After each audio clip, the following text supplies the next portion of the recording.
We began this series back in June when I did a webinar on using story and thinking about a wide range of voices in relation to the use of text.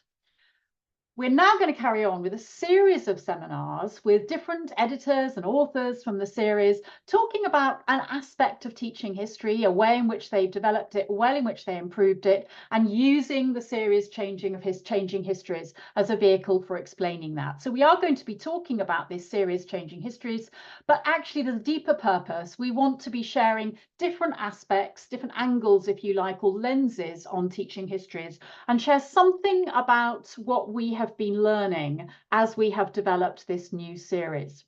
So for those of you who've just joined, I launched the series back in June, and Paula Worth is going to be continuing the series now. But first of all, for our focus today on sources, I'm just going to introduce it by setting up what we see as the problem around source use. Just a little bit of background on that before I hand over to Paula, who's going to talk about some of the ways in which she has found solutions in her practice and how that is emblematic, if you like, of everything that we've been doing in the Changing History series. So, what's the problem? Well, the first thing I want to say is that these problems were noticed really, really early. And if you've been fortunate enough to do a really good training course, good history ITT, then you'll know all about this and you'll know how long-standing it is. But sometimes people are quite shocked to discover just how old these problems are, these problems that we often talk about. By 1990, history teachers themselves and other commentators were talking about all the sorts of problems that you can see on the left-hand side. So isolated exercises, does source A support source B? Can I spot an unreliable source at 100 meters? Just these atomized exercises, dry, inauthentic, mind-numbingly dull, reducing disciplinary reasoning, which ought to be thrilling and fascinating, to a kind of set of algorithms, to a set of procedures. And then this business of tasks on sources not really adding up to anything or going anywhere. It's like we're doing it in order to practice these isolated skills, and it's not journeying towards making sense of a puzzle, unpacking the dimensions of a puzzle, having a go at answering that puzzle. Instead of doing that, it's, we're practicing source skills. And then all those classic problems about assuming we can assess a source in and of itself for reliability or utility. People were already talking about that in 1990.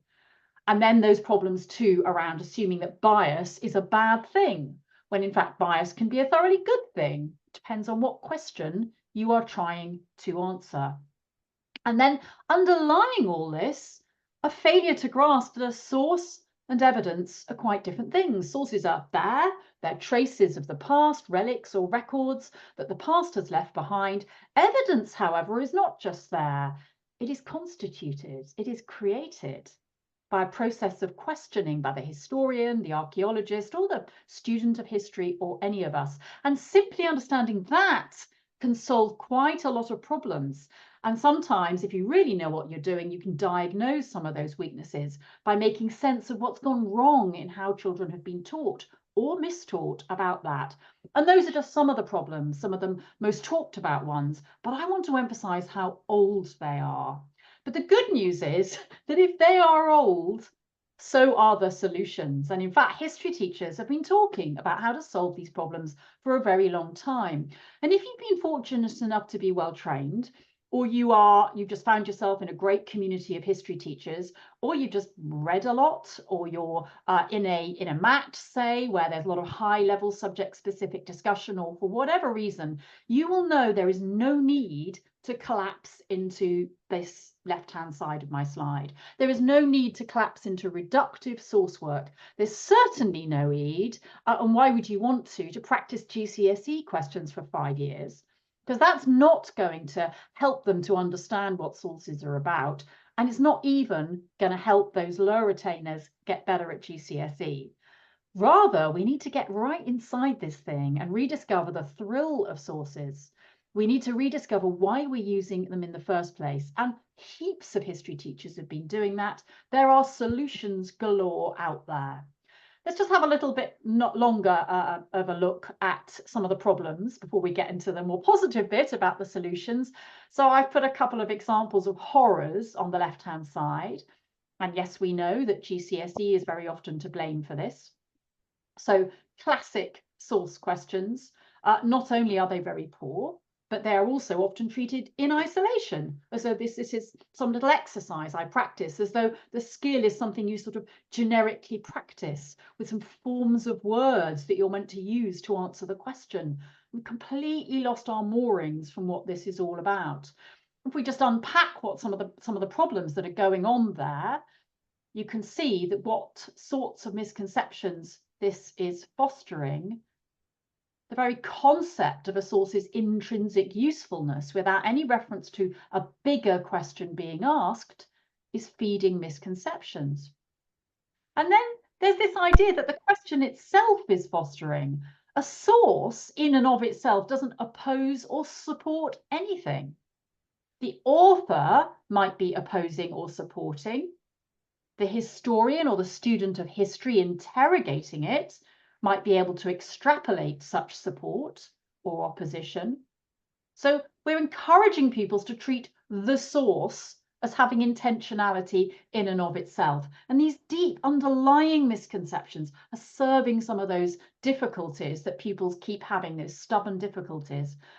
Crucially, though, this is the big one for me, the questions aren't part of a wider journey towards resolving a question or supporting or challenging a hypothesis.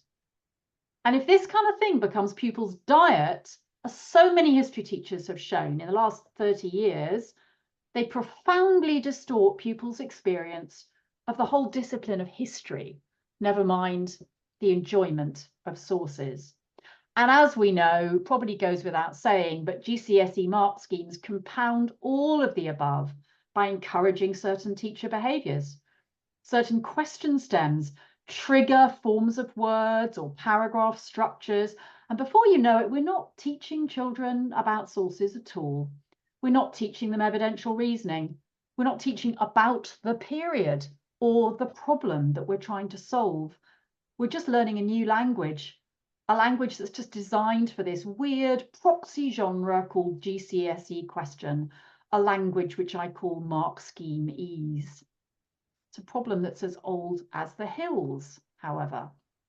So numerous history teachers, I mean, it's got to be into the hundreds, have written articles about this. And they're not just isolated articles, they build up into a coherent discourse. If you read widely or you've been fortunate enough to be well trained, you'll know numerous articles ranging from those from, say, Jamie Byram or Heidi Lecoq or Sean Lang in the early days, to the work here of David Hibbert and Zyba Patel on the way in which historians use sources, or the work of someone like Liam MacDonald showing how he gets his pupils to do better at GCSE precisely by not practicing GCSE questions and giving children much longer, richer sources. Just two examples, MacDonald there, Hibbert and Patel there, well-known articles building on much earlier articles. There's so much out there. There's absolutely no need for this very poor practice to persist. But persist it does for a range of reasons. Sometimes that's because of pressures from senior leaders who perhaps don't get history. Sometimes it's because of poor teacher education that's not history specific enough. Sometimes it's just lack of availability of resources. Let's have a quick run through of what the solutions are, but Paula's going to exemplify some of these in a moment with some lovely, rich, specific examples, and just take us on the journey that she goes on as a history teacher, which is washed up in our textbooks, but it's more that journey she's been on that we're most interested in. So what sorts of things have been happening, which were actually pretty much all surfacing by about 2004? Again, it's not new. This is the combined work of history teachers. What were the solutions to the problems on the left? Well, I think we know what they are. It's about being constructive, using sources as part of a joined up journey towards answering a really good inquiry question. One inquiry question, driving it all with a laser-like focus on it. It's about rich contextual knowledge. so that pupils are handling those sources in period-sensitive ways. And that really doesn't mean some weird construction using all the sources and your own knowledge. It doesn't mean that. It means the journey into the sources via rich period knowledge of the things being described, if you like, or attested to in those sources, but also about the construction of those sources, how they came about. It's about sometimes studying collections of sources or one substantial source and building knowledge about and cultivating interest in how and why those sources were constructed and in what circumstances. And that just collapses if all you do is just look at the provenance, like 3 lines of provenance. Even just giving them 10 lines of provenance, that's not going to do it. It's just still turning it into some nasty little arid exercise. It's about the journey that we go on. Or it's about spending time with much longer sources rather than short extracts. Let's let pupils hear that text. Let them hear the rhythms, cadences, mood, style, voice, tone. Let them bathe in it, soak it up. It's also about not assuming you've got to do direct evidential work with every single source you meet. Sometimes you're just using a source to kind of enliven the argument or the narrative flow. You don't want to break the spell. You certainly don't want to plunk some ugly great thing in it called source analysis with a heading, source analysis, sitting in the middle as though that's some kind of skill we're importing. No, just building that source into the flow. Crucially, and Paula's going to say more about this, it's about spending time with real historians, real archaeologists, sometimes real anthropologists. Paula's going to be referring to one of those, introducing pupils to one real historian's reasoning about sources, or their wonder at sources, their joy in sources. It's about maybe building a whole inquiry around one such journey and listening to that historian's voice as you go.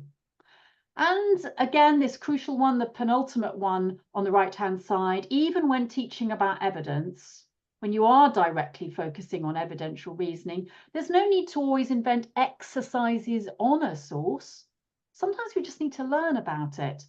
Focus on the source's context and how it affects its yield for historians.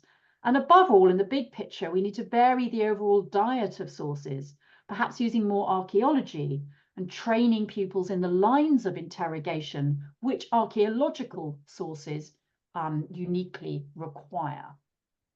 So big picture there in terms of problems and solutions. And if you want to see all that drawn together, then go to the What's the Wisdom on. As you know from your HA membership, there's a What's the Wisdom on most things, but go to the What's the Wisdom on Evidence and Sources, where the editors of Teaching History have pulled together numerous articles as a kind of portal for you, so you can go in and look at all this sort of story of the last 35 years of how history teachers have bucked the trend, how history teachers have solved those persistent problems and made source use much richer, much more authentic, much more motivating, and much more effective too in actually raising attainment.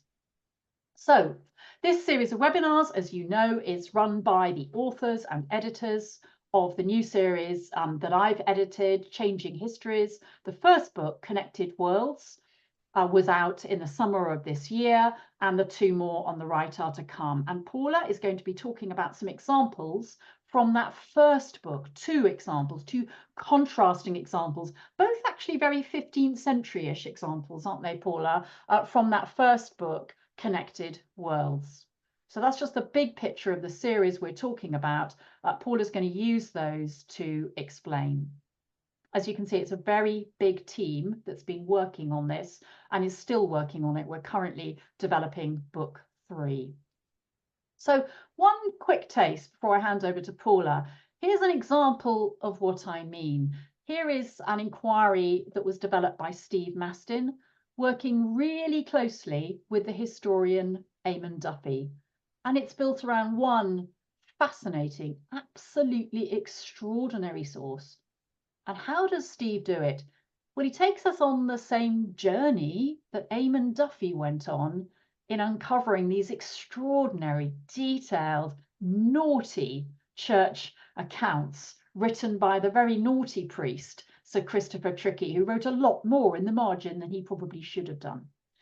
But how does Steve do it? He doesn't start out by suggesting we're going to do a source analysis.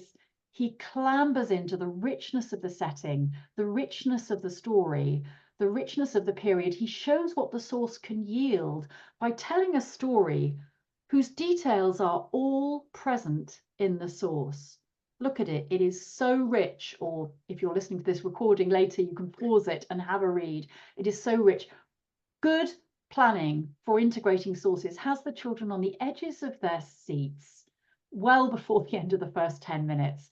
They're caught in a sense of wonder. What is going to happen? And the source finds its place. It finds its place in your pedagogy, in your journey. It is never some nasty, ugly, isolated thing called source skills. And when you want to reach something that on its own might look quite arcane, which Steve does reach 2 or 3 pages on, 2 or 3 lessons on, if you like. So this extraordinary account of how the fundraising for these different stores in the tiny Devon village of Morbath dried up during the Reformation, and what that meant socially, culturally, for these real people who've got names. Wow, it has context, it has meaning. We're not plunging in and asking about the value of this source. Rather, it's sitting there in the context of a narrative journey and an analytic journey, enlivened by the overall storytelling and the closeness to what the historian is doing. So we're not going to focus on the Reformation today. Rather, I'm going to hand over to Paula, who's going to talk about 2 chapters in particular, one on the Incas and one on the Pastons. Thanks, Christine. We're going to begin actually with the other way around. Christine, can you see my screen okay? See my PowerPoint? I can beautifully, yes, Paula. Excellent. It's got our faces on. Wonderful. So I'm delighted to be sharing my evidential inquiries with you today. They've been such joy to construct. As you've been saying, situating evidential inquiries, within this rich storytelling approach, it's really transformed my teaching. And drawing on some of the newest scholarship, working with practicing historians and anthropologists, that's really allowed me to drive my inquiries with this razor-sharp scholarship that asks new and fascinating questions about the past. And I was really interested in you talking about Eamon Duffy's Morbath, because we email him sometimes and he gets back to us, and Year 8 are just overjoyed when we ask him about the black vestments, and it's such a wonderful inquiry. Situating our sources within this overall journey and story, it's just made our reading of sources so much more interesting, much more on the edge of their seats, as you've been saying. So we're not going to begin with the Incas, we're actually going to begin with the Pastons. On the left there, we're going to start with, who are the Pastons? Well, the Pastons, they're this 15th century English family who rose from humble origins to become influential members of the landed gentry in East Anglia. So I've got a family tree here, and you can see William Paston in the middle here. He's the son of a peasant farmer called Clement Paston. William, he climbs the ladder fast and high, and he becomes a lawyer and eventually a judge by 1429. William then consolidates his new social standing. I mean, this is a world far away from the peasant farming of Clement. He consolidates his new social standing by buying land in Norfolk and arranging a really good marriage for himself. Here you can see William has made a marriage to Agnes, wealthy heiress, and William also arranges strategic marriages for his children. They're nearly always called John, so it gets a bit confusing. So we can see John Paston the first here. And this Paston's family that you may be familiar with, but if you're not, they're best known for their letters. And you can see an example down here. And a huge number of the Paston letters have survived. We're really, really lucky. There's such a remarkable collection of correspondence, and the letters offer this really vivid insight into late medieval society. It's a brilliant source collection because it can help Year 7 not just understand and improve their reading of sources, their evidential reasoning, but they can also learn about social mobility from Clement to William, that social mobility from the peasant farming class, right up to lawyer and judge, and how the instability and turmoil of the 15th century affected individuals. So through this inquiry on the Pastons, I'm not just doing source skills, and I'm not just building their inquiry, building their substantive knowledge, the two go hand in hand. And I was really excited about creating this evidential inquiry about the Pastons because it's such an important counterpoint to the grand narrative of the Wars of the Roses. Now, obviously, the Wars of the Roses, very important. As we know, it's impossible to understand the Tudors without understanding the Wars of the Roses. My A-level students will tell you, I spend most lessons saying, but Henry VIII didn't know the Wars of the Roses were over. But that story is high political narrative, and the study of this family here that we can see in the family tree, the Pastons living in North Norfolk, it's a really good opportunity to study individuals and communities living in late medieval England. And I had some fantastic discussions, really fascinating discussions with the historian Helen Castor about the Paston family. It all happened during COVID. It was a bit of a nightmare. And we spent most of our emails saying, are you okay? And I'd say, yes, I'm okay. Are you okay? Yes, I'm okay. And it was really exciting to get to know her and to situate my evidential inquiry, within her scholarship. And I based my chapter, my evidential inquiry around her book, Blood and Roses, which I highly recommend. It traces this extraordinary family history of the Pastons, across 3 generations. So have a little look at one of our email exchanges here, where Helen became really excited about us using this very special source collection, the Paston letters, in the textbook. Have a little read.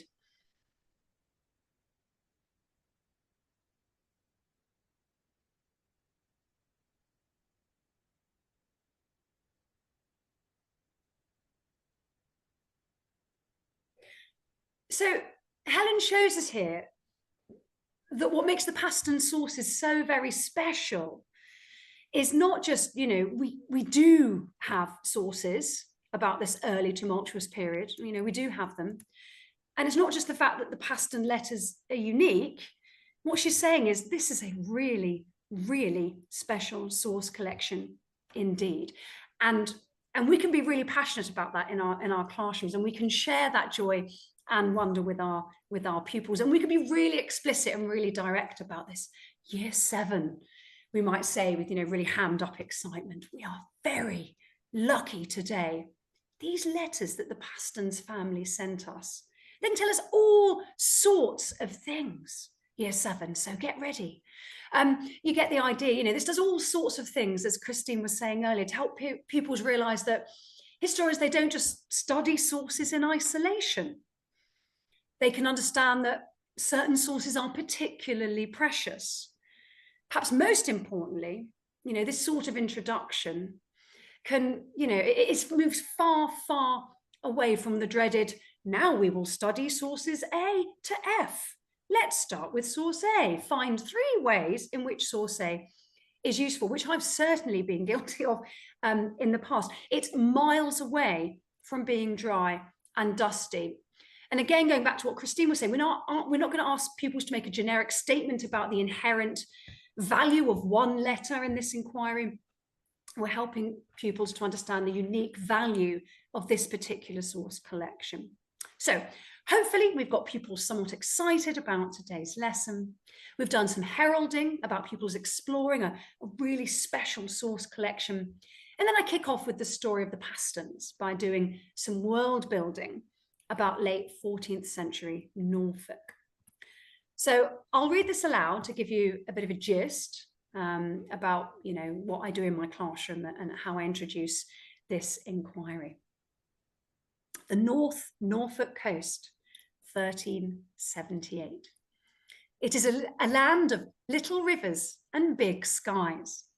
A man rides bareback across his fields, kicking his horse into a wild gallop that sends seagulls flying. The rider, Clement, sees his little watermill. He knows he is nearly home. A woman waits outside his cottage. Clement urges his horse faster. At last, Clement hears the news. He slows his horse and smiles. It's a healthy baby boy. When Clement takes his son into his arms, he whispers a promise into his tiny ear. You will not be a plain farmer like me. A few days later, the baby is baptized. The baby is called William. In church, Clement studies the bright new painting of St. Christopher. This saint brings good luck. Clement promises to give baby William a lucky life. Clement, a peasant farmer, promises to make baby William into a scholar. It's funny in class, isn't it? It's when you whisper, they really lean into it. It's when you talk really loudly, they lose all sorts of interest. But that whispering always does something to bring them in. So after reading this aloud to people, sometimes it's a really good chance to ask them, why are we bothering about a different village? So we're going to be looking at a medieval village, the village of Paston in the North Norfolk coast. And we're going to be asking, why look at this North Norfolk coastal village? It's really far from London, and I think asking that question can really, help engage pupils, help, trigger their curiosity. I've taught some really boring lessons about medieval villages. Let's create a mind map about villains, and then we'll do some freemen, and we'll throw a woman in. I've learned to be much more, direct and explicit about the question about why we're bothering. We've looked at the village of Walsham. We've looked at the village of Caldecott. Why bother with the village of Paston? Clement gets his name from the village in which he lives. Asking those questions can help prepare pupils to realise how special the Pastons and their letters are as this window into late medieval society. Now it's your turn to read.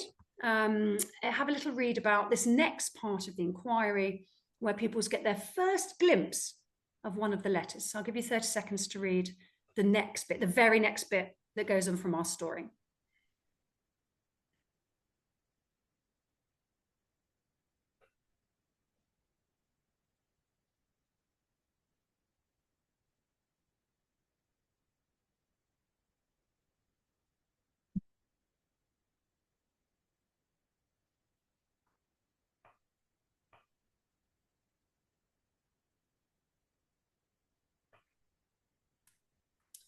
So you'll see at this early point that I'm not asking pupils to do anything with any sources yet. And that goes back to what Christine was saying about, we can talk about sources. We don't always have to do an analysis of their reliability and utility.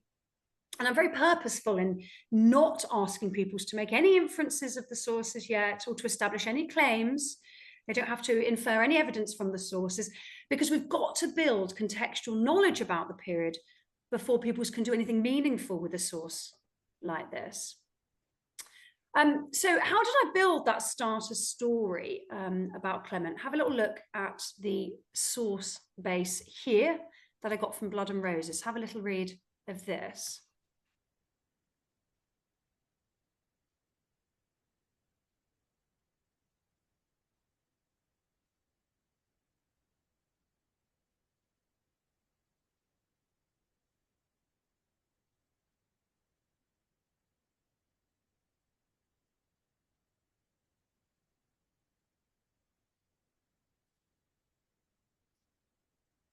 So I was really taken by Helen Castor's 2 sentences at the beginning of her scholarship, where I got all these details from to create my starter hook.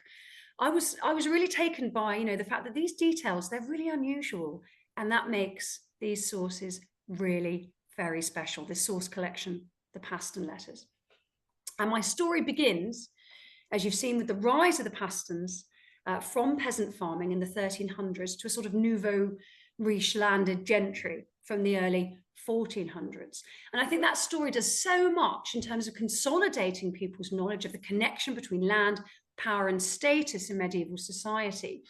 Understanding the connection between land and power is vital for pupils to understand, later why giving nobles land at cheap prices, why that was so very, motivational for Henry VIII in the dissolution of the monasteries, and how it helped Henry VIII to ensure loyalty through a system of patronage.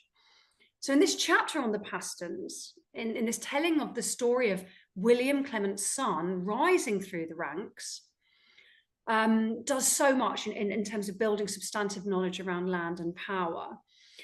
William used his money to buy several manors in Norfolk. That's the only way to establish yourself as a gentleman at this time.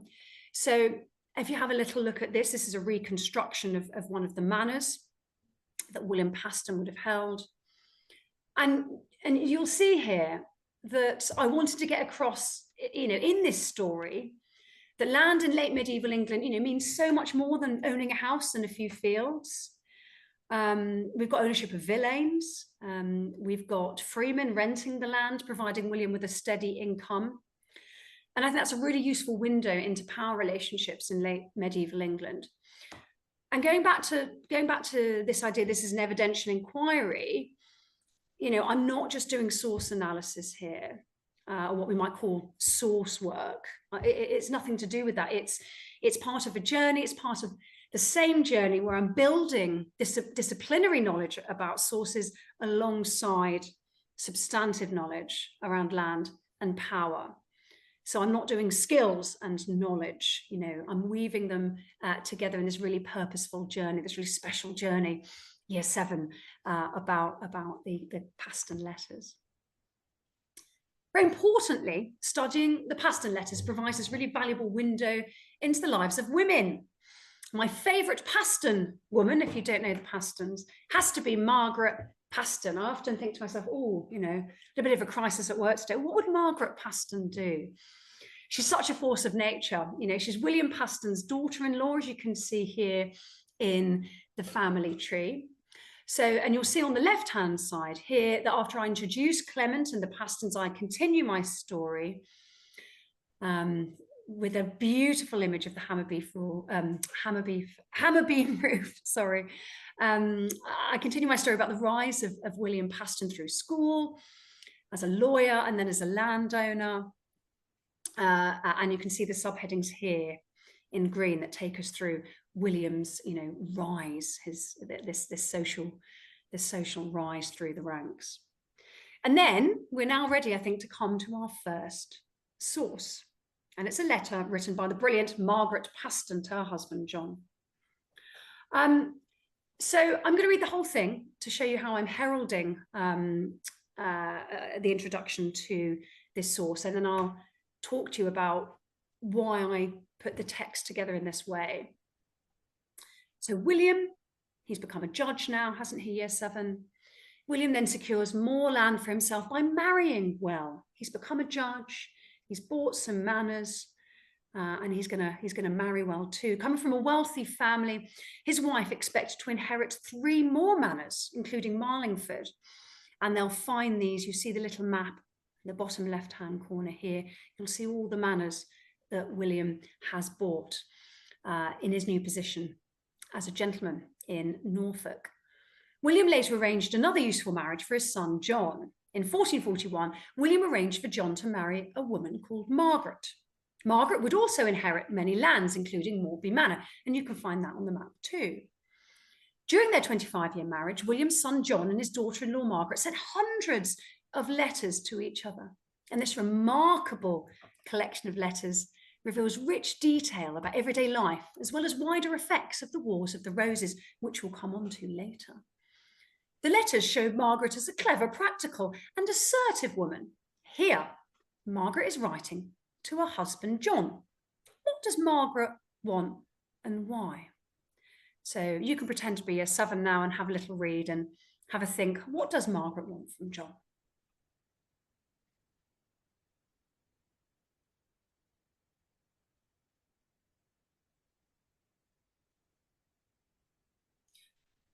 Okay, so I've been very deliberate, very careful in what information I'm giving to the pupils about the Pastons before they get to this first source.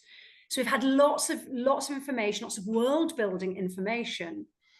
And we know where we are in time. We're not chronologically lost. I've given the date of Margaret and John's marriage, you'll see in the text, so we know where we are in time.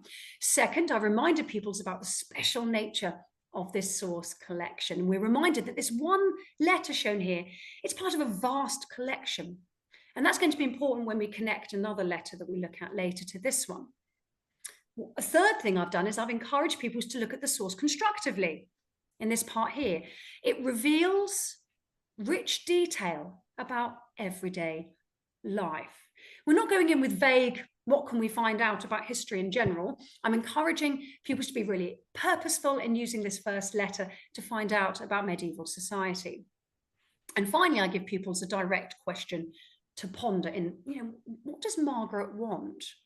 Why do you think she wants it? What do you think's going? How are her expectations been shaped by, her time in London, and what's she finding different in Norfolk? That's a wonderful window into the desires and concerns of a wealthy woman in late medieval society. Those teeny tiny concerns about sugar and cinnamon and cloth, this shopping list that pupils can hopefully connect with. This everyday information. So this is a really good opportunity to help people see the importance of the Paston letters in revealing the concerns of women who are often hidden from view, as Helen Castor said earlier, in legal and other formal documents. And you might also decide to explore how the Paston letters can help historians correct this pernicious stereotype that is luckily being challenged. By now, I'm sure you're all challenging, this idea that we don't know anything about women because they're all weak and they're all passive and they're all illiterate. Margaret, she's anything but. When William Paston dies in 1444, and I go into this in my story, this is a really dangerous moment. The Pastons, they're not yet accepted among the upper classes. We've seen year 7, haven't we, through this map of manners. They've got land, but their status is it's still shaky. Just months after William's death, Margaret Paston is threatened in the street and insulted as a peasant. And her husband, John, he's only 22 and he lacks his father's strong reputation. He hasn't had time to ally with noblemen who could protect him. At this point, I remind pupils about the weakness of Henry VI's kingship. We've done that already. My pupils have just studied the Wars of the Roses. They've already learned about Henry VI's weak kingship that led noblemen to raid each other's lands as he sat vaguely on his throne. And now we've got a really crystal clear example of that coming up, because John and Margaret are really vulnerable in this moment. It's not long before they're attacked. Noblemen are going to raid their lands, as we saw in the Wars of the Roses. Let's look at how Margaret responded to that attack. To have a little read of this bit. It's my favourite source by Margaret. Have a little read and then we'll have a chat about what Margaret is saying.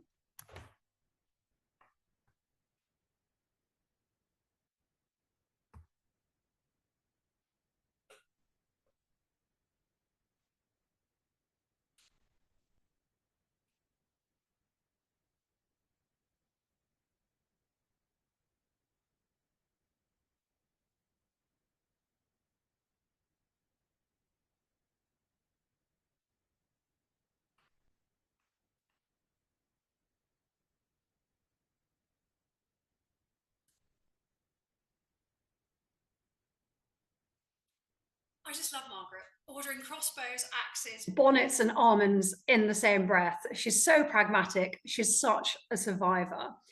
And, how she got anything done with a 6-year-old and a 4-year-old under her feet is totally beyond me. You'll see in this second source, pupils are ready to find it interesting. They're ready to make inferences about Margaret and her world, to establish evidence about 15th century instability and about the role of women. That's because we've done such a careful job leading up to this point in building the characters of William, John, and Margaret, building their world, making them interesting, making the pupils chronologically secure. And this introduction to this letter is far away from the whole. We're going to do sources today.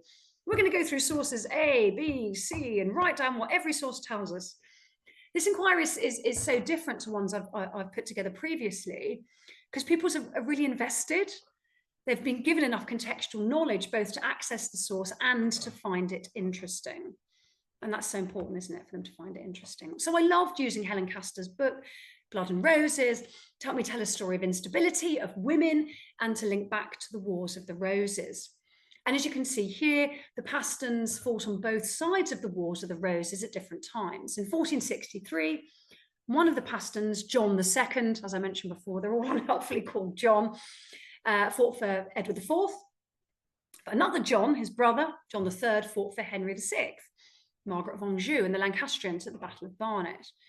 So the Pastons provide this excellent opportunity to tell a depth story of one family in which bigger themes emerge: role of women, impact of instability on individuals, and how the late medieval world worked far away from London in the fields and villages and manorial estates of Norfolk. And the Pastons, hopefully you've seen, you know, they can tie many medieval topics together too. As you'll have seen earlier in the text, it shows how Clement Paston took advantage of those new opportunities for the survivors of the Black Death. And you will see that, you know, Clement was involved in the Great Revolt, also known as the Peasants' Revolt. So it does, you know, the Pastons does some work in consolidating previous knowledge, but also provides a really important context for studying the importance of reviving strong government under Henry VII. So when Christine writes in the next chapter that Henry VII, you know, his clever action was to deal with the power of the nobility by blending rewards, fear, punishment to keep the nobles in check, pupils, they're ready. They can access that sentence because they've looked at what the nobles were doing in the Pastons.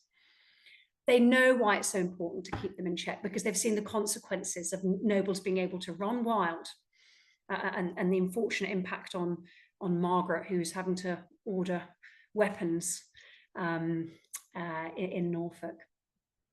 And at the end of the lesson, this is a story summary inquiry. At the end of this story summary, I read the last line from Helen Castor's book. So we'll do that before I move on to the Incas and different source types. Have a little read.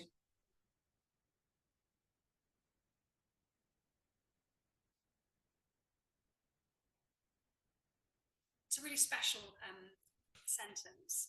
I love it. If time allows, we try and, you know, put some of the words with some of the characters. So we say, oh, Margaret Paston, definitely pragmatic.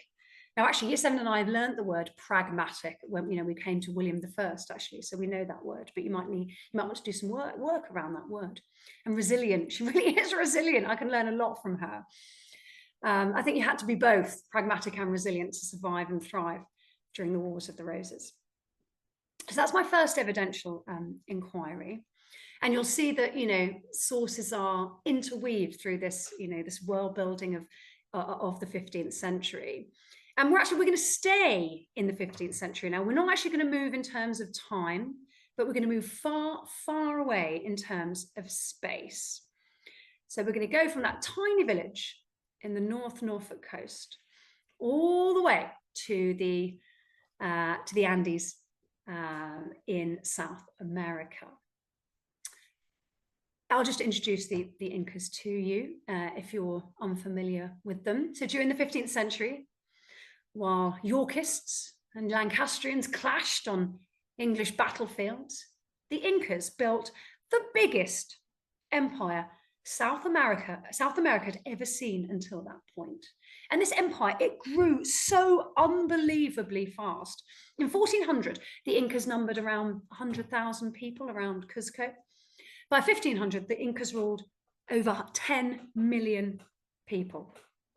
Squeezed between the Pacific Ocean and the long Andes mountain chain. You could admire my hand-drawn map there. Squeezed between the Pacific Ocean and the long Andes mountain chain, the empire ran for thousands of miles. Based in what is now Peru, the Inca Empire also stretched, as you can see, into Colombia, Ecuador, Chile, Argentina, and Bolivia. And this is a world far away from Clement scaring seagulls and from Margaret Paston ordering bonnets and almonds. So I think it's really important that we actually talk about, you know, why teach the Incas in the first place. It is brilliant. It is genuinely brilliant for introducing pupils to a huge range of types of sources, from small artifacts to huge physical remains, to these amazing artifacts called pupils, to chronicles, to illustrated letters. It is incredible, but it also does so much in terms of building pupils' substantive knowledge. So, we're going to deal with that. Well, first, by studying the Incas, the pupils will be able to connect their learning about empire, about the Inca Empire, the Inca government, infrastructure, engineering, to prior learning about the rise of empires in Mongolia and Mali, which we study. It's in the textbook, and we study it too, so we can connect the Inca Empire to previous empires, so we can help pupils make progress in their understanding of the substantive concept of empire. Because we know as history teachers, don't we, that pupils achieve fluent recognition of substantive concepts like trade and economy and empire if they're revisited over time. If we root concepts like empire in rich stories, we give that concept meaning, and we can shift our pupils' understanding of the use and scope of that concept. So the Incas chapter does a lot of work in building on what's come before in terms of empire, but it also, and this for me is the magic of the Inca, including the Incas in your curriculum, it provides context, really useful context for studying the importance of silver and gold in the process of European colonization. Because if you weren't aware, I'm sure many of you were, the Incas were conquered by Spain in 1532. And this has had a big impact on my teaching. By studying the Incas before we look at Spanish and British colonization of the so-called New World, I found that my pupils now have a better understanding of motives for European empire building. And when I mentioned Elizabeth I needing to avoid wealthy, powerful Spanish King Philip II from becoming an enemy in 1558, my pupils know where that wealth comes from, what makes Philip II so wealthy. And when I mentioned the gold that Francis Drake was stealing from the Spanish in the 1570s, that helps to motivate the launch of the Spanish Armada. Again, pupils know where that gold is coming from. So, I think the Incas actually has a really special place in terms of building pupils' knowledge of empire, going backwards, but also going forwards, allowing them to access later inquiries about empire and colonization. But let's go to the sources now. Let's go to the sources, because they're wonderful. When I started research for my chapter about the Incas, I knew immediately that the inquiry had to be based around the sources. It's the big puzzle, as Christy mentioned earlier. We can really engage our pupils with an evidential inquiry if there's a puzzle that they are motivated to solve. It's a puzzle for anthropologists, archaeologists, historians, and I knew it would intrigue my pupils. Inca sources, they're a total minefield. The Incas didn't record any words that we can decipher. So how can we find out about this fascinating, hugely successful empire if the Incas didn't use a written language that we can understand? The Incas did remember their history using oral tradition, but the only stories we have were written by Spaniards or by Inca ancestors raised as Christians, and those sources hugely problematic. The Spaniards had their own agenda. One of the chroniclers, for example, was a sea captain called Sarmiento, and he purposefully presents the Incas as cruel to justify the Spanish conquest of the Incas in 1532. Another chronicler was a chap called Guaman Poma, and there's a self-portrait of him on the left-hand side here. He's an Inca nobleman raised as a Christian. He wrote a 1,000, it's over 1,000 page long letter of complaint to Philip III about the cruel Spanish treatment of the Incas and their history. The Spaniards took away his lands in the late 1500s after the conquest, so he's extremely angry. It's really sad though, we don't know if Philip III, Spanish King Philip III, ever actually read the letter of complaint. It's highly unlikely he didn't read it, but blimey, what a minefield! What an amazing set of pictures we have from the Inca Empire based on what Poma created, because he illustrated that 1,000 letter chronicle of complaint. But he's a Christian as well, so he writes some very weird and wonderful things about the Incas' burial and religious traditions. They're not very nice, the things that he says. And so the only stories that we have, are filtered through these Spanish or hybrid Spanish Andean voices. So it's very difficult. And that's not all. The only eyewitness accounts we have of the Incas are written by Spanish conquistadors who didn't have time for reflection or understanding of the civilization they were observing. They were horrified with many of the Inca religious practices like mummification. They called Inca temples mosques. And so it makes reading the sources very, very difficult. And to here's a picture of them. You can see it among the tambo, the storehouses. You can see a part of an Inca temple in one of Poma's pictures on the right-hand side.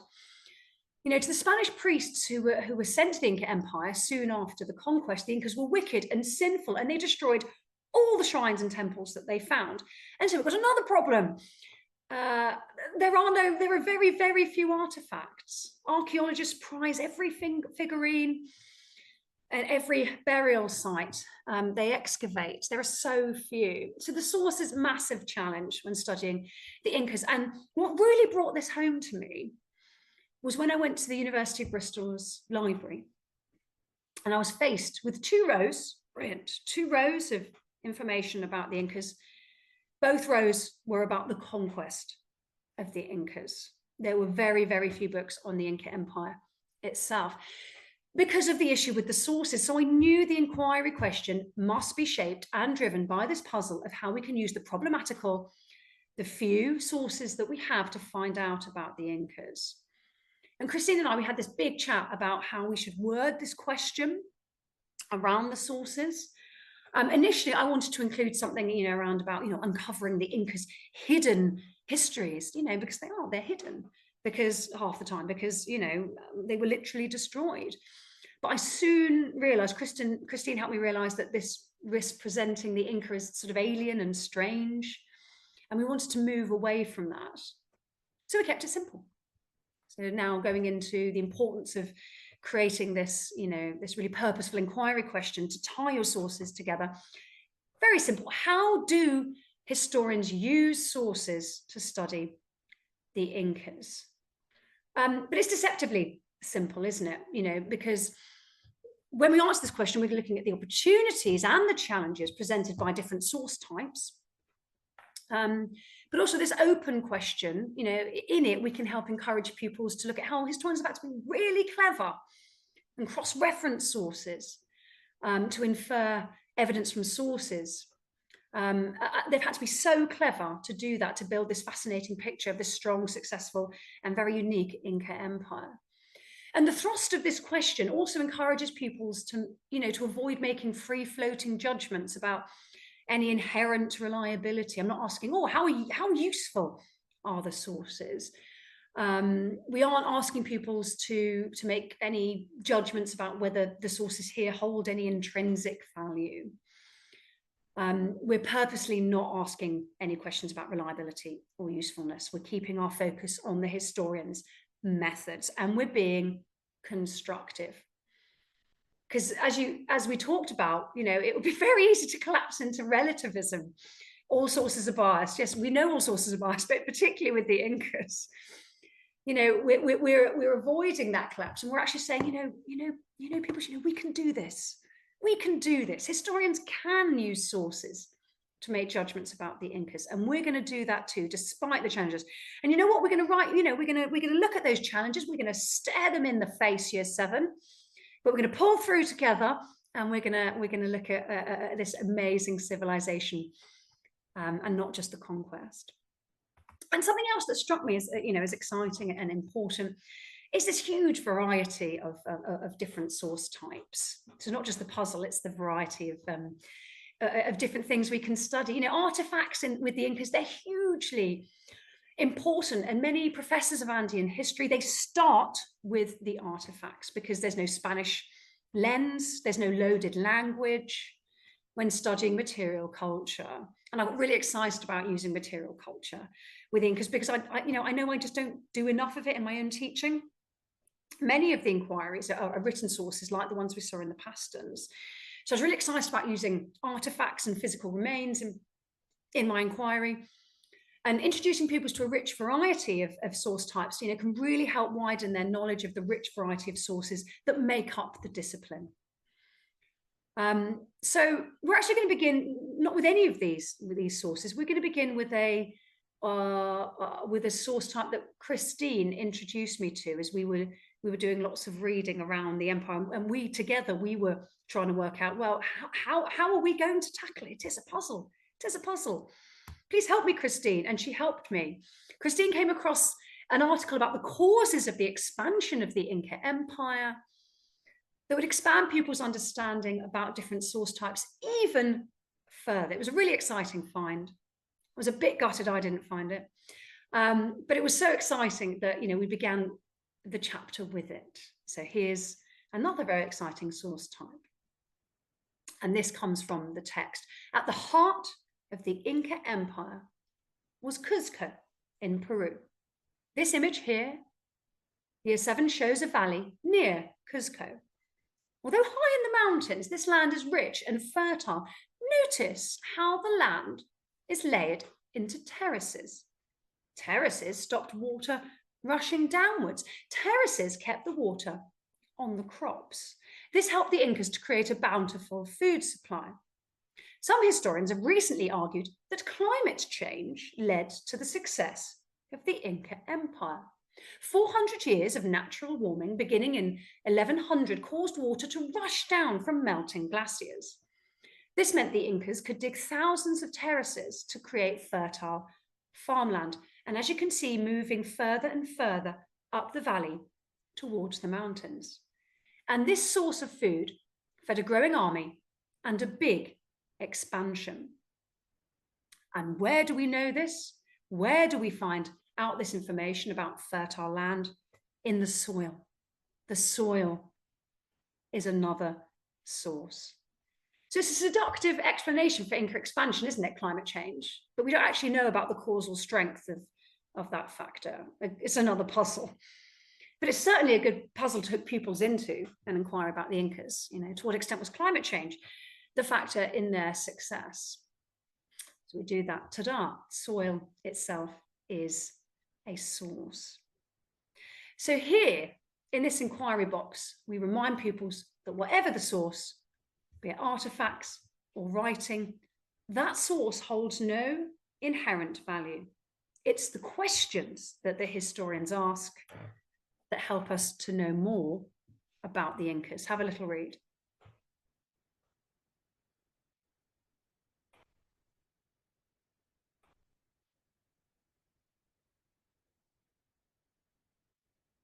So here, the conceptual clarity here, I think it is very useful, because we're saying, the sources by themselves don't tell us anything, do they? We have to ask new, better questions about those sources. So what we're going to do is we're going to look at two different source types and look at how I encourage my pupils to study each and how we read them together before we sum up. So here we're actually going to go look at those oral traditions I mentioned earlier. So have a read of this section. In this bit, they're studying the oral traditions written by the Spaniards. Have a read and then have a think. What challenges do these two stories from Inca oral tradition present to an historian? Okay, so you're going to read the two stories from Inca oral tradition. What challenges do the stories present? Have a think to yourself.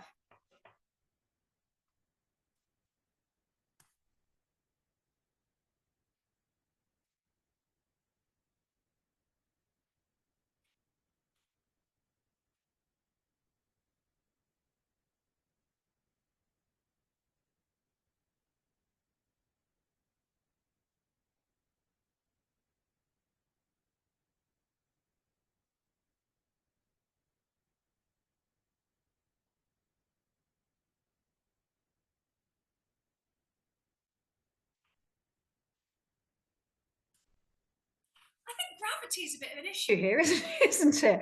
You know, at a superficial level, you know, this first story is about people emerging from a cave to take their first glimpse of planet Earth. And then this other story here, at first glance, it's about magic stones coming alive and attacking humans. So it would be quite easy just to dismiss these stories as myth, legend, biased, but they are valuable. Yes, I'll show you how we write down the challenges involved in this, you know, gravity-defying story about Pachacuti defeating the Chancas, this neighboring tribe. So I'll talk to you about how we record the challenges, but we are being really constructive here, really purposeful. These stories from oral tradition can help us despite the mythology. They can tell us what the Inca valued, such as bravery in their leader. If it was worth passing on to the next generation, we can explain to year 7, then it must have mattered. Year 7, these stories provide clues about how Inca people gained and kept power.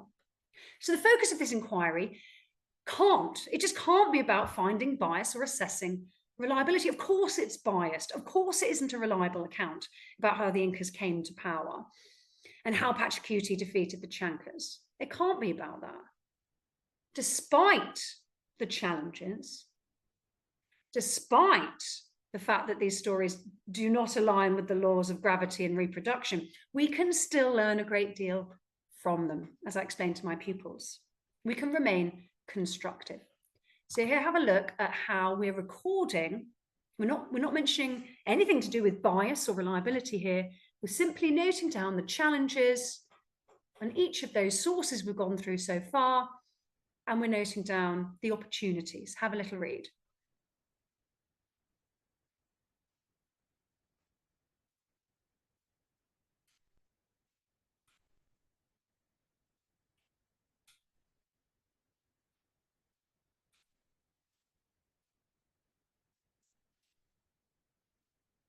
Okay, we're going to move on to our next source type now. We're going to look at Sarmiento. Sarmiento was writing a chronicle in which he did write down oral traditions, but he has a very special purpose in it. So have a little look at the information I give about Sarmiento in our next source type. And then afterwards, I'm going to discuss with you what information I presented around my next source and why I did that. Let's have a little read.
Going back to what Christine said earlier, and do pause if you're watching this back and need a bit more time. Sarmiento here, the information about Sarmiento, he's not a line in bold above the source, which is what quite often we see with so-called source work. I've taken the time to first fit Sarmiento into the story of the expansion of the rise and fall of the Inca Empire. But I've also outlined Sarmiento's purposes and wider context of what he's trying to do to legitimize the Spanish conquest of 1532. For people to really understand the challenges presented by a source like this, with Sarmiento's specific agenda to create a distorted picture, I really think we need to steer pupils away from generic evaluation about Sarmiento being biased or Sarmiento being unreliable. And I think the only way to do this is to equip pupils with adequate contextual knowledge about Sarmiento himself, about the author and the context. And what I've learned through constructing these evidential inquiries is that needs time, it needs space, it can't be rushed. What I've learned is I do fewer sources, and by Jove, I do them well, and I connect those sources up in a wider journey towards answering an inquiry question. So what I might have done about 14 years ago is given pupils 10 sources and saying, right, you're going to go through each source and find quotations and use them to support one of the statements. And they could learn how to quote, but they had no idea what they were quoting from. They had no understanding of the sources themselves. So, you know, I do far fewer sources now, but I do them well. I'm hoping. You can tell me later if I don't. Artifacts. Artifacts, I told you they're really exciting when it comes to the Incas, and they really are. They are a gift for any history teacher wanting to expand people's understanding about the variety of source types that historians work with. Have a little look at these two wonderful, wonderful artifacts. When we were looking at this, our late friend Nicholas Kinlock, he actually had a mace head he'd got from his travels in Peru, and we had a lovely chat about mace heads and their special place in Inca archaeology. So have a little read about these artifacts in the Inca Empire.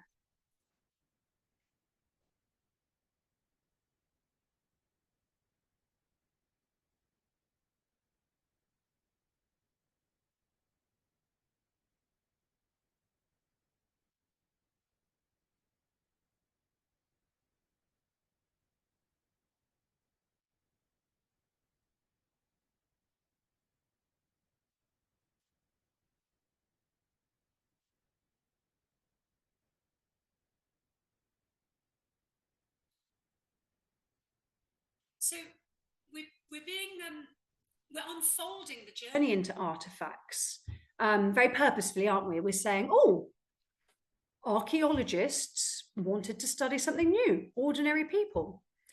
Archaeologists are people who do this. One of my favorite bits is, the archaeologists at Huánuco Pampa. They found so many artifacts, they ran out of bags and had to get more. What a wonderful window into how special those particular artifacts at Huánuco Pampa were, and a wonderful window into what an archaeologist actually does and what excites them. But the mace head, you know, the mace head as well is superb, helping people understand the reasons for why historians cross-reference sources. So we're going to look at that. Now, we're going to be really purposeful when we look at cross-referencing sources. It's not going to be part of sort of dry, isolated, find a quotation in source A that matches a quotation in source C.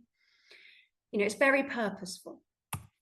Do you remember when I mentioned that Guaman Poma was angry with Spaniards writing such horrible things about the Incas? Well, Poma is a very special chronicler of Inca ancestry because, as I said before, he drew hundreds of pictures of the Incas in the early 1600s. And Poma's a key part of my inquiry. We didn't get the chance to look at him in detail today, but you know a little bit about Poma, and you know enough. Here's the artifact, the mace head. Can you spot it in one of Poma's pictures about Pachacuti? Now, it's not a flower. I did check that with an anthropologist I work with. I'm going to introduce in a minute with Sabine Hyland. It's definitely not a flower. I mean, you know, he's got a sling in one hand. He's wearing Inca quilted armor that Spaniards also started to use. And they looked like they were called porcupines or hedgehogs because they had loads of arrows sticking out of their backs because the quilted armor caught them and it didn't go through. It was so effective. So I thought, you know, probably he's holding a weapon in one hand. It's probably a mace head, but it's always good to make sure, isn't it? Oh, look, can you look at the cross-referencing? Oh, so even though Poma, it was quite, you know, we've got challenges, haven't we, in working with Poma, because he's got a very particular agenda. Oh, look, do you think that we've now got more more confidence in our claims about the sort of weapons the Inca used through this cross-referencing? Yes, I think we probably do. So studying objects doesn't have to be boring, and it's part of a wider inquiry where pupils are systematically building their knowledge and becoming more confident themselves in their knowledge of the Inca Empire and in their knowledge of the different sources historians have had to use. They become more confident towards answering the inquiry question at the end. And I've got one more source for you. It's my favorite. It's the quipus. Here is one. There's an amazing video from the National Geographic. See if you could, if you're interested, you can check it out. It's brilliant. Here is a quipu. Incas used these quipus, these knotted strings, to record measurements and other numerical data. They're dyed in hundreds of different colors, each knot probably representing a number. And you can see the quipus in one of Poma's pictures too. But the big problem is, again, the Spaniards in the 1500s, they destroyed as many as they could find. They considered them wicked, the work of the devil. And as knotted strings made of animal fibers, they weren't always well preserved. They're mostly well preserved in the arid areas in Chile. So puzzling out what the few quipus that remain mean is very difficult. And when I read about the research of anthropologist Sabine Hyland, I was really excited because it's another puzzle. And if we use sources in the service of a puzzle, then we can really get our pupils on side. In Sabine's article, it stated that Sabine had found quipus dyed in 14 colors that allowed for 95 unique chord patterns.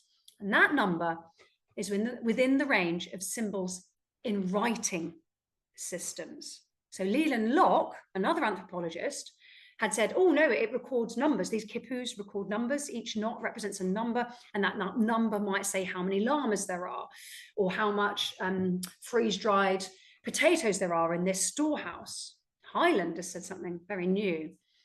She thinks that this could actually hold information about stories, words as well as numbers. That was really exciting research, and it was wonderful to work with Sabine on this inquiry and to work with the artifacts with her and to check her knowledge. So coming to the end of the inquiry now, and the outcome task I designed for pupils around the sources was to create a leaflet to fascinate people with this rich variety of sources available for studying the Incas. And the leaflet would encourage people, the purpose was to encourage people to join a new society for the study of South American history. So again, we've got a purposeful task. Here, come and join our new society. Look at these amazing sources. Look what we can learn using those sources constructively. And as you see here, I encourage students to annotate their pictures of different source types with labels to show the kinds of questions each source helps historians to answer. So for example, physical artifacts can help historians discover how Incas lived and worked. And students could be encouraged to draw arrows between different sources on the leaflet to explain how historians cross-reference sources to build their claims. I love this picture of Sacsayhuaman down here. Impossibly large stones that they managed to transport without the use of the horses or the wheel. Incredible. I could talk about the Incas all day, but I'm going to stop and sum up. Sources, they can be inspiring, they can be illuminating. Even, dare I say it, sources can be fun. The study of primary sources doesn't have to be reduced to tedious exercises that encourage those banal responses. We don't have to ask confused questions about the inherent usefulness of a source. Sources can be used purposefully, constructively, as part of an exciting journey towards answering an intellectual puzzle. We can build sources into telling stories of rich historical worlds rather than descending into some sort of separate, disconnected, indigestible lesson on something called source skills. By spending time with real historians like Helen Castor, by learning about the work of archaeologists and anthropologists like Sabine Hyland, we can inspire our pupils to study a range of source types and source collections. And thank you for listening to me today.